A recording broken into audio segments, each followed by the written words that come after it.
Hello guys, नमस्ते। How are you? कैसे हैं आप लोग? बढ़िया। बढ़िया बने रहो, नया करते रहो और फिटनेस का ध्यान रखो। हर चीज़ अपने ऊपर एक्सपेरिमेंट नहीं की जा सकती।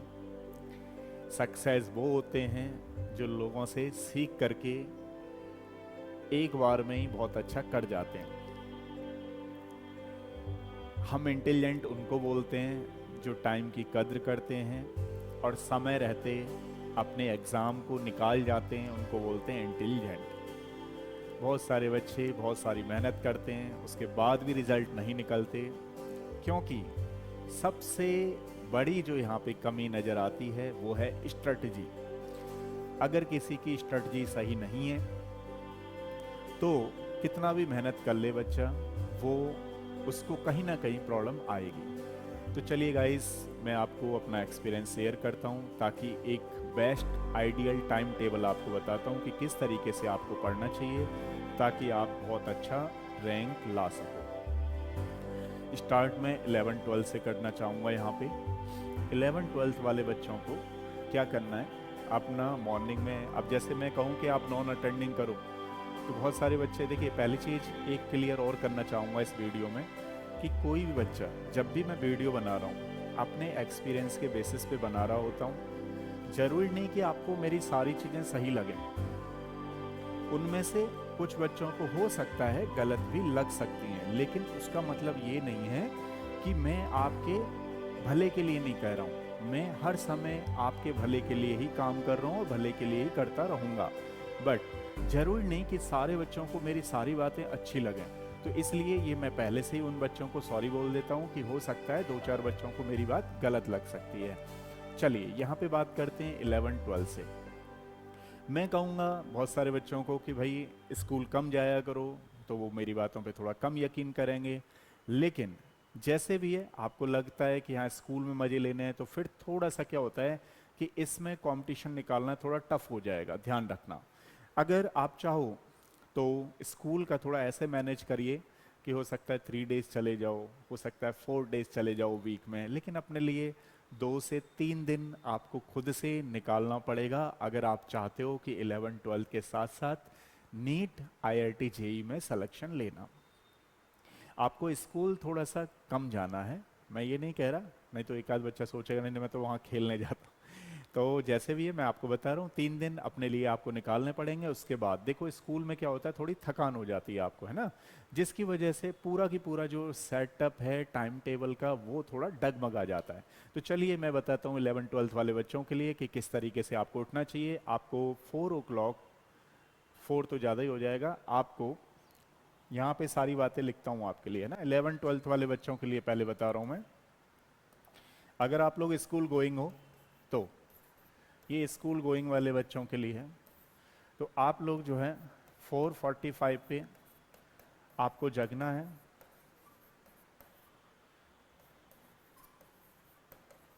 ठीक है। यहाँ पे अपना जो है फ्रेश फ्रेश होकर के आपको, भले ही चाहे आपकी बस आ जाती है, लेकिन ध्यान रखना फिर भी आपको हाफ एन आवर में ये सब फ्रेश फ्रेश होकर के अपना यहाँ से शुरू हो जाइए 6:30 पर। मतलब आपको रिवीजन करना है, ध्यान रखना। रिवीजन मतलब आपके पास एक डायरी होनी चाहिए, उसमें सुबह का पूरा रूटीन होना चाहिए कि आज आपको क्या करना है। तो रिवीजन आप जरूर करें, चाहे भले इस तरीके से पेजें पलटें, लेकिन आपको रिवीजन करना है। फिर आपकी सुनाए बस वगैरह आ जाती हैं तो आप निकल लेते हो अपने हिसाब से। अगर आप कर सकते हो तो यहाँ पर मान लीजिए स्कूल अगर आपका पास है तो इस टाइम टेबल को अपने अकॉर्डिंग बढ़ा सकते हो, लेकिन बढ़ाएं जरूर, ध्यान रखना। फिर उसके बाद मैंने सुना है आपकी क्लासेस जो हैं 7:30 से, ये वेरिएशन आता है, इसलिए इसका टाइम टेबल बनाना अपने आप में बहुत टफ है होता है। तो जैसे मान लीजिए आप स्कूल में रहे, ठीक है, अब यहाँ खाना पीना भी आप खाते हो तो ये 3 o'clock 3:30 हो ही जाते हैं आपको, है ना। ये सब आपका स्कूल में चला गया टाइम। अब इसके बाद मान लो आप कोचिंग गए, 4 to 8 o'clock आपकी कोचिंग हो जाती है ना, इंस्टीट्यूट में चले गए। अब आप देख पा रहे हैं यहाँ पे टाइम कितना लिमिटेड है, बहुत लिमिटेड टाइम है, उसमें मैनेज करना अपने आप को कितना टफ होता है। अब 8 o'clock से आप जो भी आपको खाना पीना खाना है यहाँ पर खा लीजिए, फ्री हो जाइए कम्प्लीटली।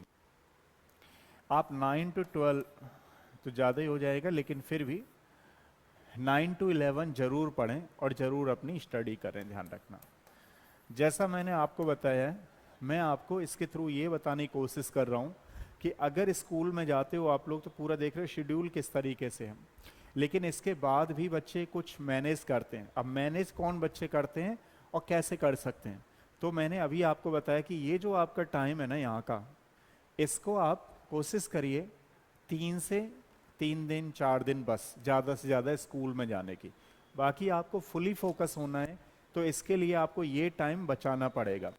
अब जो बच्चे ड्रॉप ले रहे हैं, ड्रॉप मतलब 12th के बाद हैं, तो ध्यान रखिएगा अगर आपने डे फर्स्ट से तैयारी नहीं की, ये एग्ज़ाम केवल 1 साल में निकाले जा सकते हैं, बहुत बड़े तो हैं ही हैं, लेकिन ऐसा नहीं है कि अगर आपकी स्ट्रेटजी बहुत सही है तो डेफिनेटली इनको 1 ईयर में आप निकाल सकते हो।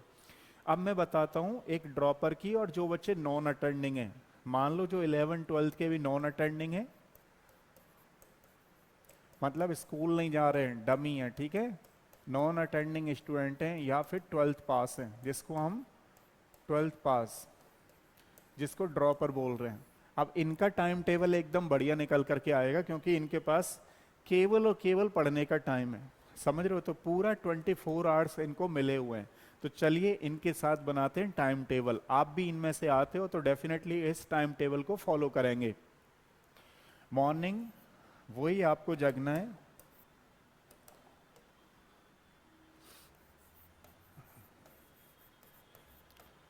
4:45 पे सारे बच्चों को जगना है। अब देखो, जो स्टडी करनी है, जो रिवीजन करना है, कोई बच्चा ये नहीं सर ने बताया था पार्क में टहलने जाना, नहीं, कोई कहे जिम में जाना, नो नो, जिम नहीं जाना है, आपको ओनली पार्क जाना है। और उसमें भी जो स्टडी करनी है, ध्यान रखना 5 से 7 आपको पढ़ना ही पढ़ना है, यानी कि 2 घंटे आप पढ़ोगे तो वो जब आप कहीं पर भी जाओगे तो अलग तरीके का आपको कॉन्फिडेंस आएगा।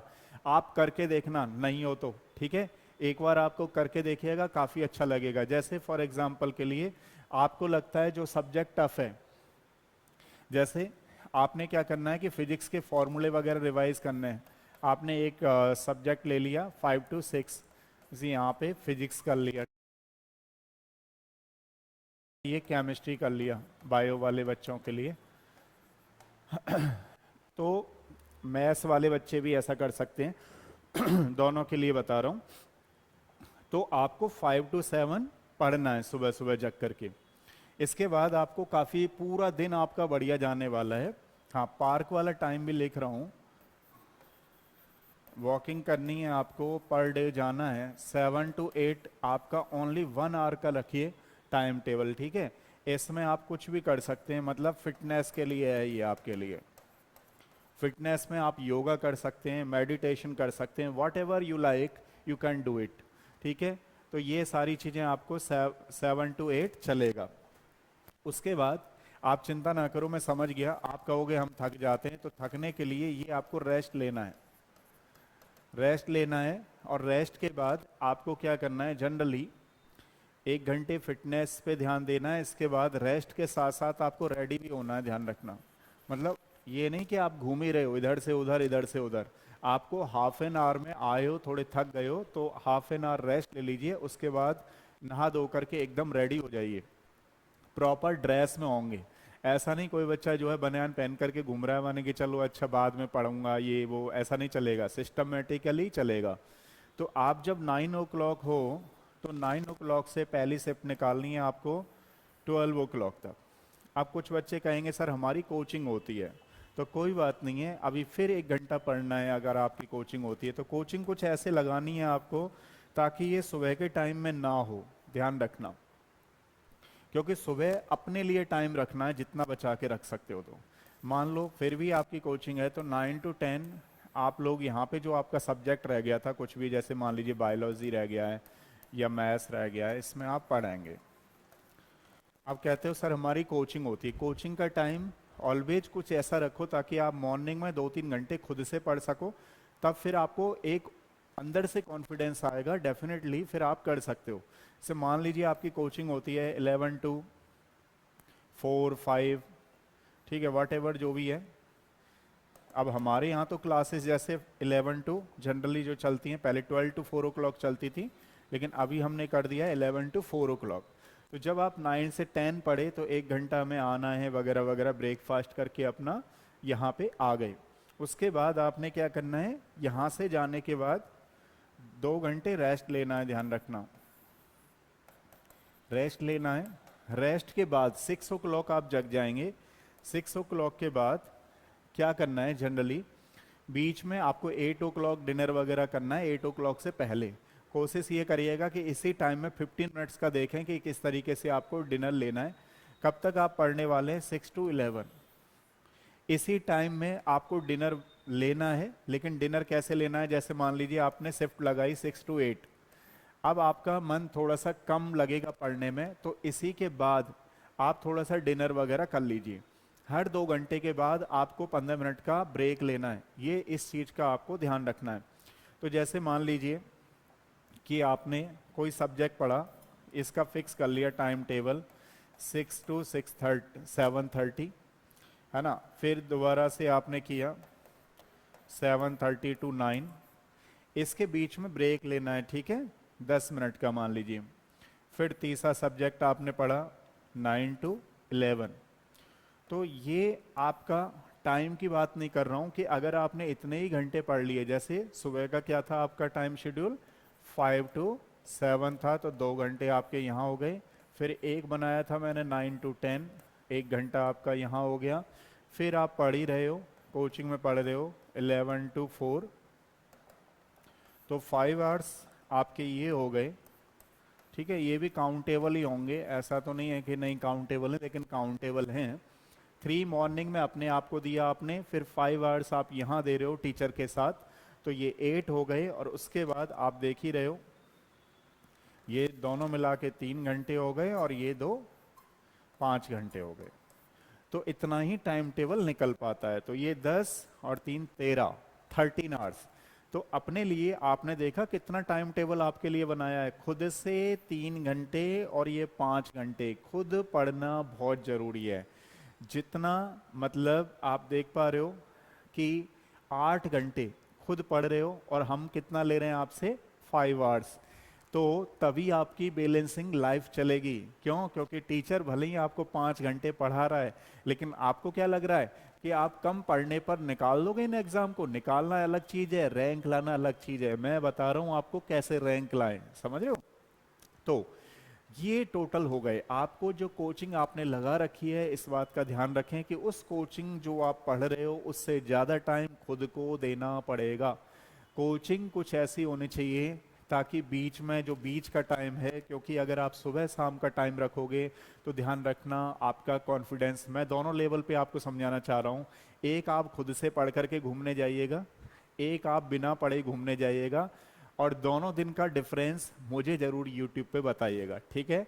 ये मैंने बनाया आपके लिए बेस्ट टाइम टेबल। उसके बाद आप 11 से 4:45 तक सोइए और कुछ अपने सपने देखिए। फिर डेफिनेटली आपको अलग से कॉन्फिडेंस आएगा और आपको बहुत ही अच्छा लगने लगेगा। कुछ दिनों बाद ये आपकी हैबिट हो जाएगी, और जब हैबिट हो जाएगी तो फिर आपको खुद से ही चीज़ों को करने की एक आदत बन जाएगी। ध्यान रहे सारे बच्चों को कि जब तक आप एक अच्छा मेंटर नहीं पकड़ोगे तब तक प्रॉब्लम रहनी है। तो डेफिनेटली अगर आपको लगता है कि वाईबीएस इंस्टीट्यूट को ज्वाइन करना है तो जल्दी से ज्वाइन करें। ऑनलाइन ऑफलाइन दोनों में अवेलेबल है।